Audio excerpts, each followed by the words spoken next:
Pardonner est le parfum que la violette laisse sur le talon qu'il a écrasé. Cette parole est de la dernière reine d'Hawaï, Lili Uokalani. Le parfum laissé sur ce qui a blessé, ce n'est pas le portrait de la faiblesse, mais l'esquisse de la plus haute des forces, celle de transformer une meurtrissure en un don de beauté. C'est un acte de création pure. Cette sagesse n'est pas née du hasard. Elle a fleuri sur la terre volcanique et généreuse des îles du Pacifique. Portée par une culture qui a toujours su que l'harmonie du monde visible dépend de l'équilibre du monde invisible. Au cœur de cette vision, il existe un mot. Un mot qui est à la fois une prière, une science et un poème. Ho'oponopono.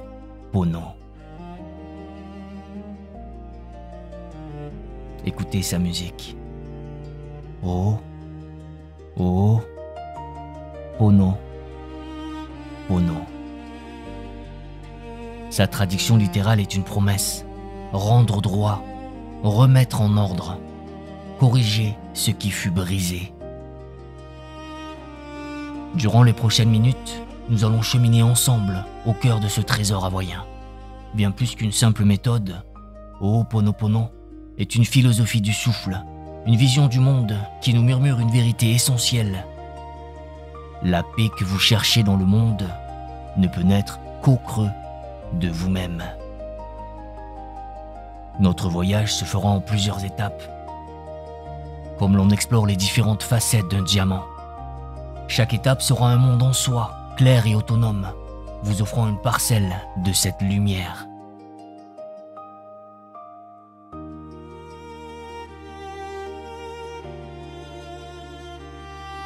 Laissez votre esprit s'envoler vers les rivages d'un Hawaï ancien, bien avant que les grands navires ne percent l'horizon. Un monde où le ciel, la terre et la mer ne faisaient qu'un, et où chaque être humain était un fil essentiel dans le grand tissu du vivant.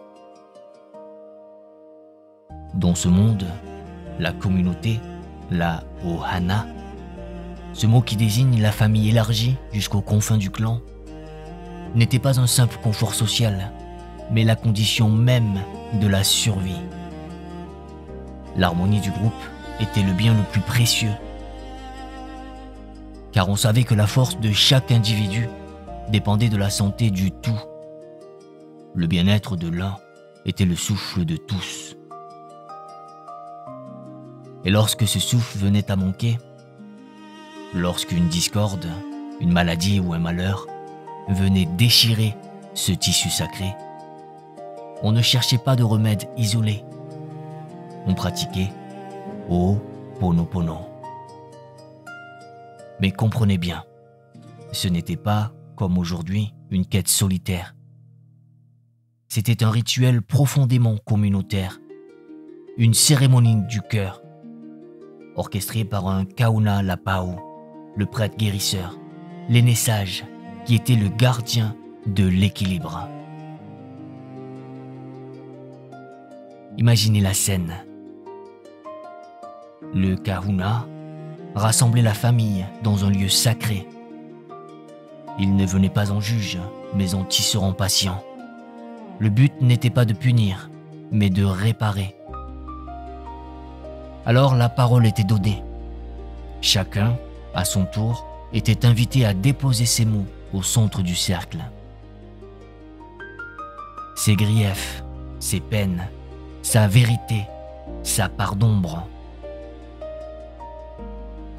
Et pendant qu'une âme parlait, les autres écoutaient dans un silence absolu. Car la parole de chacun était sacrée et complète. Il n'y avait pas d'interruption, pas de débat, seulement le dévoilement total des cœurs. Le but était de mettre en lumière le hiya, cet enchevêtrement douloureux de colère, de rancune et de malentendus. Une fois le nœud exposé, venaient les confessions sincères, le repentir sans orgueil et le pardon, offert et reçu comme une eau fraîche. Il ne s'agissait pas de trouver un coupable, mais de reconnaître que chaque membre de la famille portait une part du désordre. Le rituel s'achevait par un acte de kala, une coupure symbolique avec les liens négatifs du passé, pour que le présent puisse respirer à nouveau.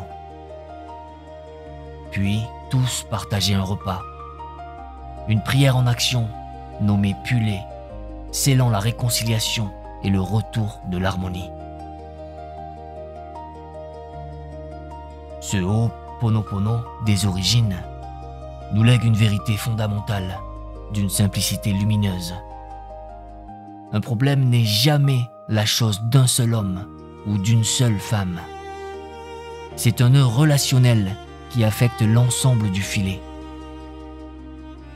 Et pour que le filet puisse à nouveau pêcher la lumière, ce n'est pas le nœud seul qu'il faut soigner, mais chaque fil qui le compose. La guérison, pour être véritable, doit embrasser le tout.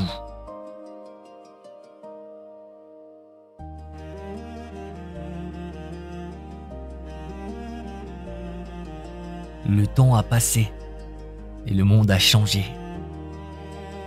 Le grand rituel du cercle s'est peu à peu dissous dans la solitude de nos vies modernes. Mais la sagesse, comme une rivière souterraine, trouve toujours un chemin vers la lumière. Au XXe siècle, une femme, une gardienne de la flamme, nommée Morna Nalamaku Simeona, a compris que l'humanité avait besoin d'un Ho'oponopono pour l'individu. Elle a regardé le rituel ancien et complexe. Et elle n'en a pas trahi l'esprit. Elle en a distillé l'essence la plus pure. Elle a transformé la grande cérémonie tribale en un secret murmuré au creux de sa propre âme. Ce secret, cette prière intérieure, tient en 4 phrases. 4 portes simples qui ouvrent sur l'infini. 4 notes qui, ensemble, reforment la musique de l'harmonie. Une formule alchimique pour transformer la douleur en paix. Ces mots sont désolé, pardon, merci, je t'aime. Le premier mot, désolé, est sans doute le plus déroutant, car notre monde l'a chargé du poids de la faute. Mais ici, il ne s'agit pas de culpabilité. Dire désolé, ce n'est pas dire c'est ma faute. C'est un acte de reconnaissance lucide et humble. C'est regarder une situation difficile, un conflit, une peine, et murmurer. Je reconnais qu'il y a en moi une mémoire, une pensée, une énergie erronée qui contribue à cette réalité. Je suis désolé pour la part en moi qui a appelé cette expérience. C'est cesser de regarder le monde comme un agresseur et commencer à le voir comme un miroir. Puis vient pardon. Et à qui demandez-vous pardon? Pas à l'autre, pas nécessairement. Vous demandez pardon à vous-même. Vous demandez pardon à la source, au grand tout, à la vie elle-même, pour avoir inconsciemment porté et nourri cette mémoire dissonante. C'est l'acte de libération. C'est dire « Je ne savais pas ». Pardon de m'être accroché à ce fardeau. Je demande à en être lavé, à en être libéré. C'est la volonté de déposer les armes dans votre guerre intérieure. Le troisième mot est merci. C'est ici que la transformation s'opère. La gratitude est l'alchimiste de l'âme. Vous dites merci à la situation, aussi douloureuse soit-elle, car elle a agi comme un messager. Elle est venue frapper à votre porte pour vous montrer la chaîne que vous portiez sans le savoir. Merci à l'univers pour cette opportunité de nettoyer, de guérir.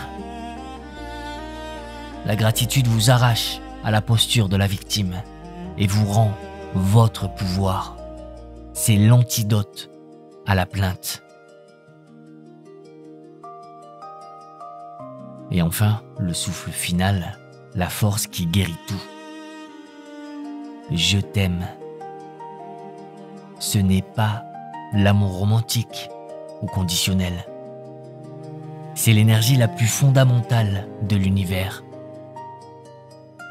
Vous envoyez ce flux d'amour à vous-même, à votre corps, à vos mémoires blessées. Vous baignez la situation, le souvenir, la peur, dans cette lumière inconditionnelle. L'amour est le grand dissolvant. Il ne juge pas, il ne combat pas. Il enveloppe, il apaise.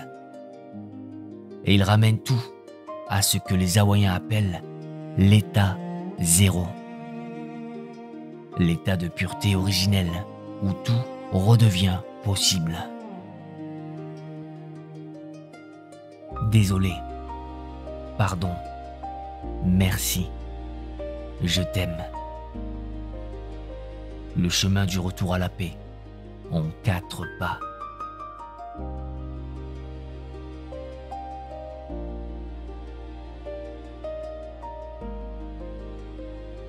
Nous arrivons maintenant au pilier qui soutient tout l'édifice de Ho'oponopono.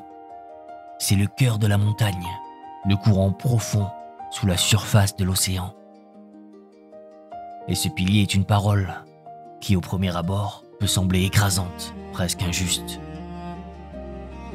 Cette parole est la responsabilité à 100%.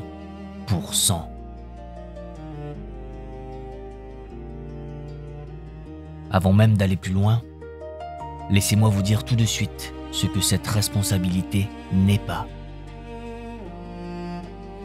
Elle n'est pas la culpabilité. Elle n'est pas le fardeau de la faute. Vous n'êtes pas coupable d'une catastrophe naturelle qui survient à l'autre bout du monde, ni des choix blessants qu'une autre âme fait en son libre arbitre. Ce serait une charge trop lourde pour des épaules humaines. La sagesse véritable n'écrase jamais, elle élève. Alors qu'est-ce que cette responsabilité? C'est la plus douce et la plus radicale des invitations. C'est l'invitation à reconnaître que si une situation, une personne ou un événement entre dans le champ de votre conscience et y provoque une dissonance, une tristesse, une colère, une peur, c'est que cette situation fait résonner quelque chose qui est déjà en vous. Le monde extérieur n'est qu'un miroir qui vous révèle les paysages de votre propre âme. Être responsable à 100%, c'est prendre la responsabilité non pas de l'événement, mais de la réaction qui l'éveille en vous. C'est accepter que si vous le percevez, vous avez le pouvoir de le guérir en vous. Laissez-moi vous offrir une image simple.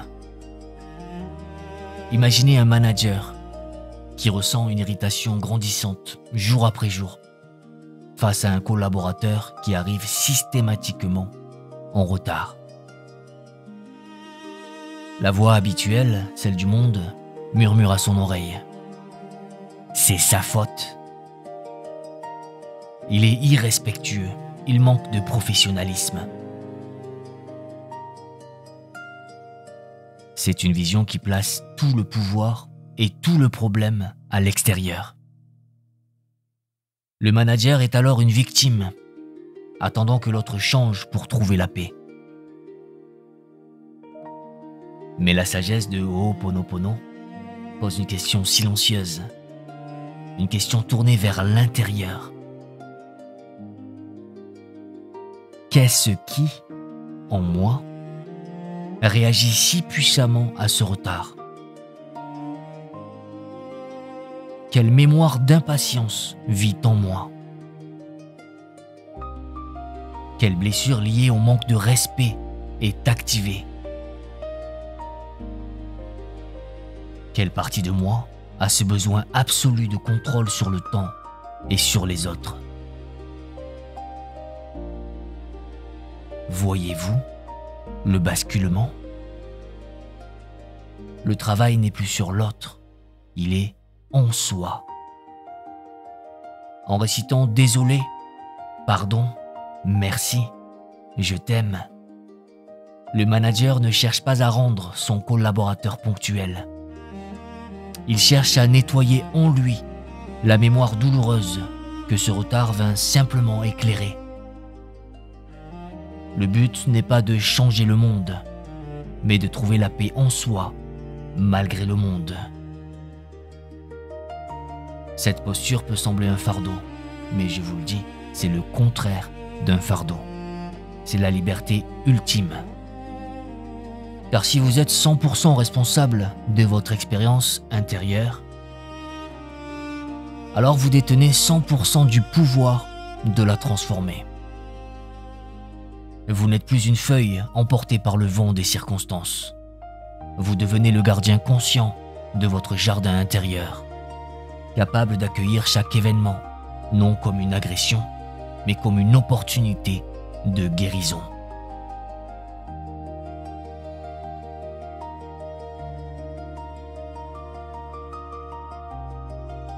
Une philosophie, aussi belle soit-elle, reste une étoile lointaine si elle n'éclaire pas le chemin sous nos pieds.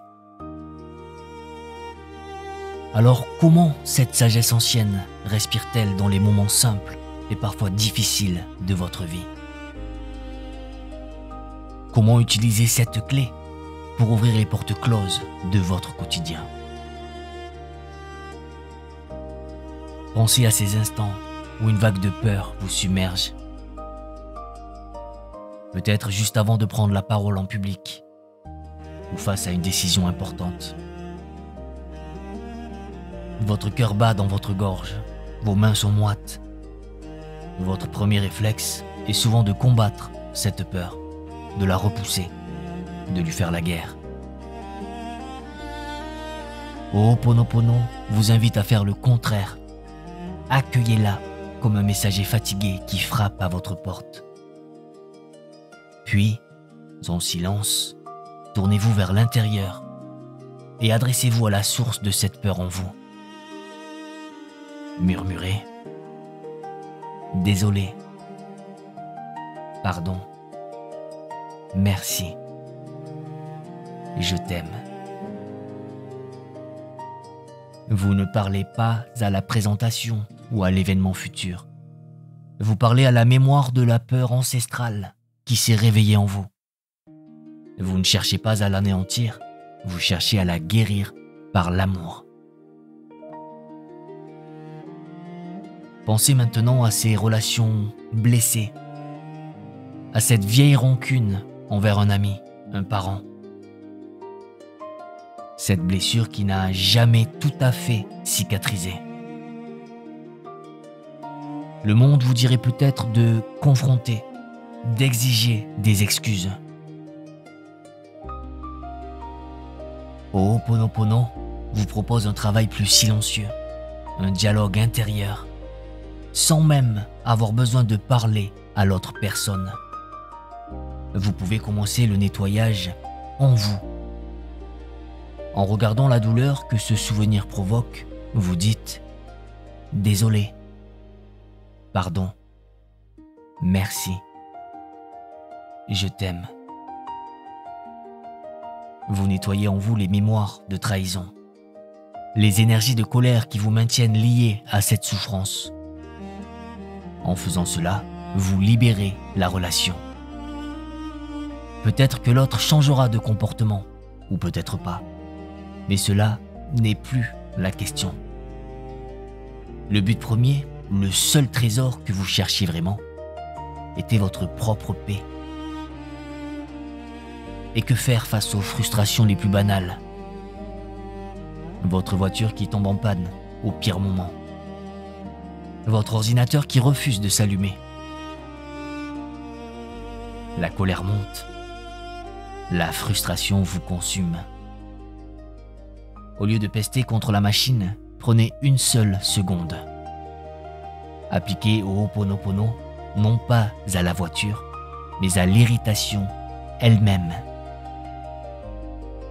Et je suis désolé pour la mémoire en moi qui crée cette expérience de blocage et de frustration. Pardon, merci, je t'aime. Cela ne répare pas le moteur, mais cela accomplit un miracle bien plus grand. Cela restaure instantanément votre paix intérieure et la clarté d'esprit dont vous avez besoin pour trouver calmement une solution. Car la beauté de cette pratique réside dans sa simplicité absolue. Il n'y a pas besoin de bougies, ni d'autel, ni de silence parfait. Vous pouvez le faire mentalement, les yeux ouverts, en faisant la vaisselle, en marchant dans la rue, au milieu du bruit du monde. Dès qu'une ombre passe sur votre cœur, une irritation, une tristesse, un jugement, vous avez l'outil.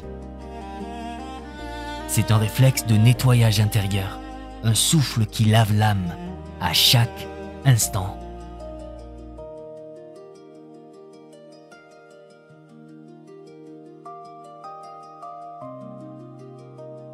Notre chemin ensemble s'achève ici pour aujourd'hui.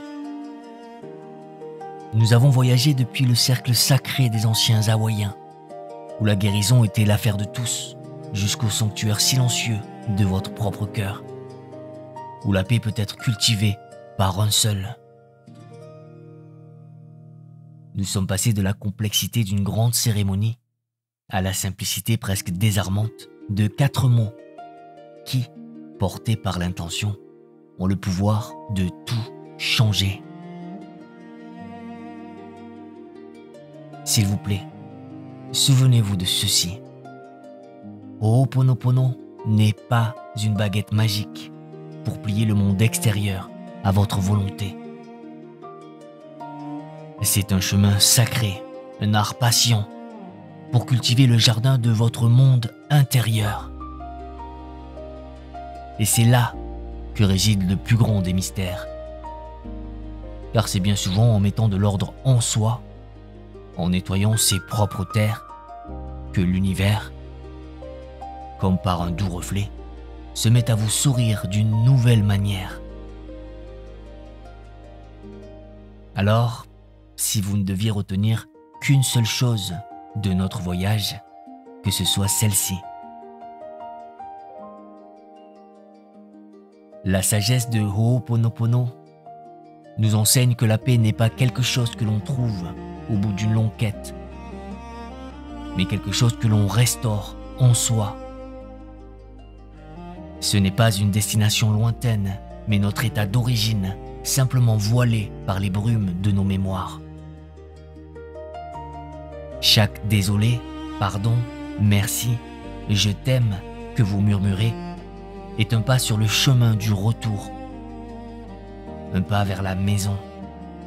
Et cette maison, c'est l'intérieur de vous-même.